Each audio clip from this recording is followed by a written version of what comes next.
Thank you very much. There's definitely no time to waste running for the runoff of, talking about April 13th. That means 2 months from now, after the first round that give a technical tie between the candidates, President Daniel Noboa and the challenger Luisa Gonzalez. Mostly here we're talking about two individuals, two candidates that ended up their voting with 44% of the votes.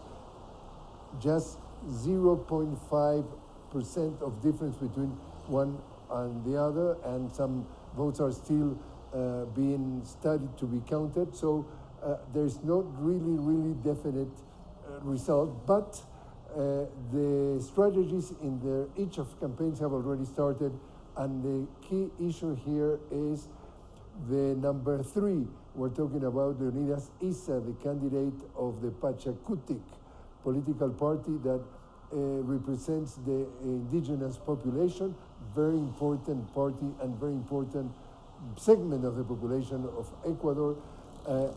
Leonidas Issa got 5.6 percentage of the votes, and that 5.6% of the vote could be key to reach the 50% plus 1 of the votes in order to reach the majority. Well, it seems that in a way, the progressive or the leftist candidate, Luisa Gonzalez, has already in the past, in the previous months, established a relationship with Pachakutik.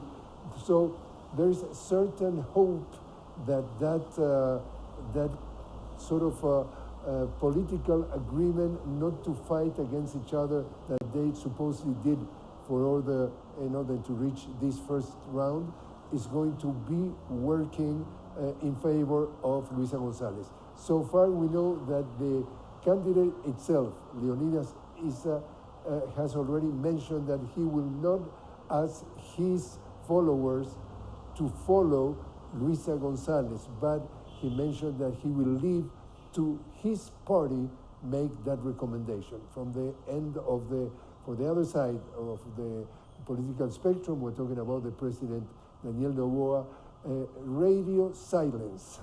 Since yesterday, when he got the information that he was spreading the idea that he was going to win with 51% of the vote, things went sour, went north, and he disappeared.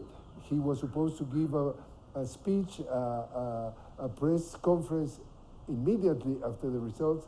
He disappeared. This morning, he was not still in the radar, and the political party that he belongs to, the ADN, assessed the results of last night as definitely a defeat.